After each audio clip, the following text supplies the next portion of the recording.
매년 연초에 열리는 국제 행사 하면 앞서서 살펴본 CES와 더불어 JP모건 헬스케어 컨퍼런스를 꼽을 수 있겠습니다. 세계 최대 제약바이오 투자 행사인 만큼 업계와 시장에 관심이 큰데 올해 행사는 어떨지 양재준 기자와 함께 짚어보겠습니다.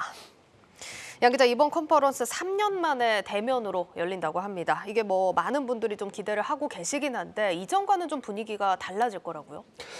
네, JP모건 헬스 컨퍼런스가 현지 시간으로 다음 달 9일부터 12일까지 미국 샌프란시스코에서 개최됩니다. 네. 내년 행사는 코로나19 이후에 올해는 온, 오프, 하이브리드로 열렸는데 완전한 대면 행사로 전환이 되는데 전 세계 1,500개가 넘는 회사 그리고 15,000여 명이 참가를 합니다. 메인과 아테 라텐 트랙에서는 공식 세션을 발표하거나 일대 비즈니스 파트너링 라운드를 배정받은 기업은 GE 헬스케어, 화이자, 모더나, 글락소스미스클라인, 존슨앤존슨, 코디악 사이언스, 론자 등 517개 기업입니다. 이 가운데 발표 배정, 우선적으로 이제 발표를 할 거냐 말 거냐 먼저 이렇게 사전에 이제 신청을 하는 게 있는데 우리나라는 총 8개 기업으로 삼성바이오로직스를 비롯해서 롯데바이오로직스, LG화학, SD바이오센서, 한미약품, SK바이오사이언스, GI이노베이션, 티움바이오 등입니다. 하지만 최종 발표 세션에 참가하는 기업은 내년 1월엔 단 3곳, 삼성바이오로직스, 롯데바이오사이언스, 그리고 롯데바이오로직스, 그리고 SD바이오센스 3곳입니다. 한미약품과 LG화학, SK바이오사이언스 등 나머지 5개는 회사별로 그 사정으로 인해서 발표 세션에 참가하지 않고 1대1 파트너링을 진행할 예정이고요. 올해 같은 경우는 삼성바이오로직스, SK팜데코가 메인 트랙에서 그리고 한미약품과 LG화학, SK이노엔, 시젠 등 6개 기업이 발표한 것과 비교하면 절반 가까이 줄었다고 할 수 있습니다. 올해와 비교하면 내년 행사는 K바이오가 상당히 좀 초라해졌다라는 분위기도 나오고 있습니다. 그러니까 이번 행사에서 공식 발표 세션에 참가하는 기업 수가 좀 확 줄었다. 이런 부분은 좀 아쉽긴 합니다. 그래도 사실 최종 발표 세션에 참가하는 기업들 동향 또 살펴봐야 될 것 같은데 어떻습니까? 네, 내년 행사에 참가하는 이제 실제적으로 참가해서 비즈니스 파트너링을 하거나 다국적 제약사를 만나는 기업들이 많은데요. 한 30여 곳이 우리나라에서 참가를 할 예정입니다. 제약업계에서 JW 중해제약, 한미약품, 동아 ST를 비롯해서 휴오스 글로벌 등 그리고 바이오업계에서는 ABL 바이오, 올릭스, 티움바이오, 바이젠셀, 강스텐 바이오, 큐라클, 지노맨 컴퍼니 등 한 30여 곳에 이르는 것으로 파악되고 있습니다. 메인 트랙에서 발표에 나서는 삼성바이오로직스는 위탁 생산 개발 경쟁력을 알리는 동시에 내년 5월에 착공될 5공장 건설과 사업 확장 계획을 발표할 예정입니다. 아테 트랙에서는 발표에 나서는 롯데바이오로직스는 브리스톨 마이어스 스킵, 시큐러스 바이오 의약품 생산 공장을 바탕으로 미국 내 CDMO 사업 계획과 국내 송도에 이제 대규모 메가 공장을 건립하겠다라고 할 텐데 이것을 소개할 예정이고요. SD 바이오센서는 의료기기 업체입니다만 내년 1월 인수를 마무리할 것으로 알려진 미국 체외 진단 업체 메리디안과의 시너지를 바탕으로 글로벌 시장 확대 계획을 발표할 예정입니다.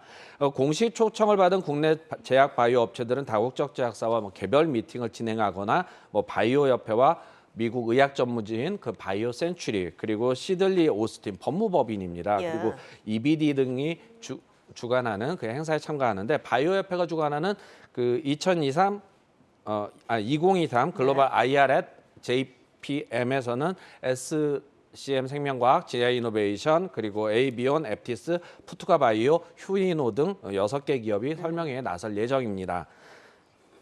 네, 알겠습니다. 일단 분주하게 준비를 이렇게 하는 회사들도 물론 있겠지만 앞서 얘기들 해주신 거 이렇게 정리를 해보면 내년 행사에서 국내 제약 바이오 기업들의 분위기가 좀 상당히 가라앉았다. 이렇게 볼 수 있을 것 같은데 업계에서는 좀 어떻게 보고 있습니까? 네, 실제적으로 코로나 이후에 대면 행사로 열리면서 저희도 취재를 많이 해왔었는데요. 상당히 좀 많이 예년과 비교해서는 공식 초청이나 그 발표 세션이 크게 줄었다는 얘기가 업계에서 나오고 있습니다. 바이오업계 고위 관계자는 코로나19 이후 팬데믹 이후 그 전후로 국내 제약 바이오 기업들 공식 초청이 한 10여 곳 가까이 되고 발표 세션도 상당히 많았는데 내년에는 그 기업들이 개별적으로 신청에 참가하는 사례가 많을 것이라고 얘기하고 있습니다. 이렇게 줄어든 이유는 뭐라고 봐야 될까요? 아무래도 전체적으로 좀 시가총액이 국내 제약 바이오 업계들이 많이 좀 줄어든 것 그리고 코로나19로 임상 연구가 상당히 좀 더디게 진행된 것들이 좀 초청을 줄인 원인이라고 할 수 있습니다.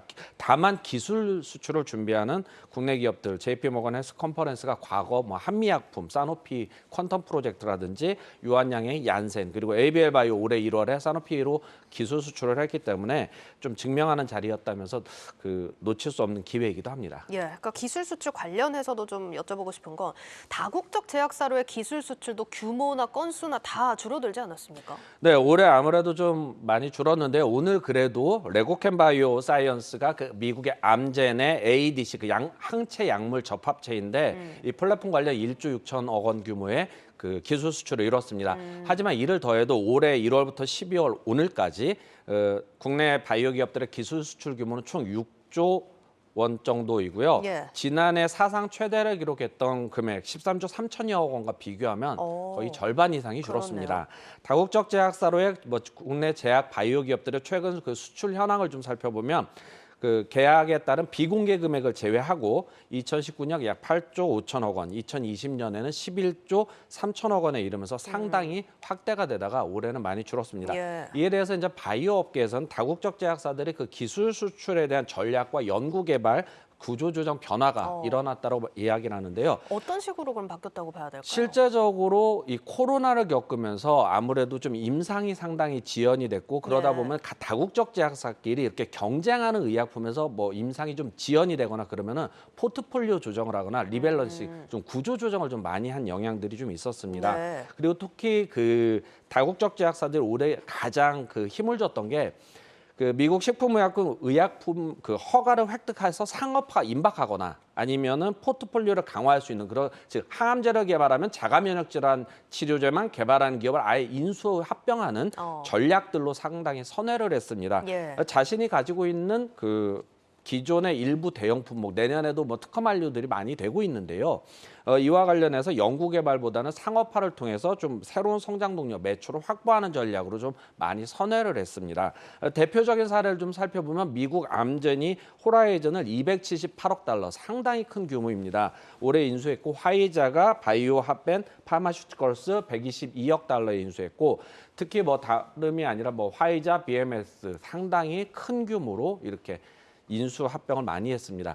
여기에 그 각국 중앙은행의 그 금리 인상으로 금융시장이 많이 얼어붙으면서 노바티스라든지 브리스톨 마이언스캡, 에브비 등 글로벌 제약사들이 경기 침체에 대비해서 구조조정 선언을 지금 하고 있고요. 예. 상당히 기술 도입 투자도 많이 줄이는 분위기입니다.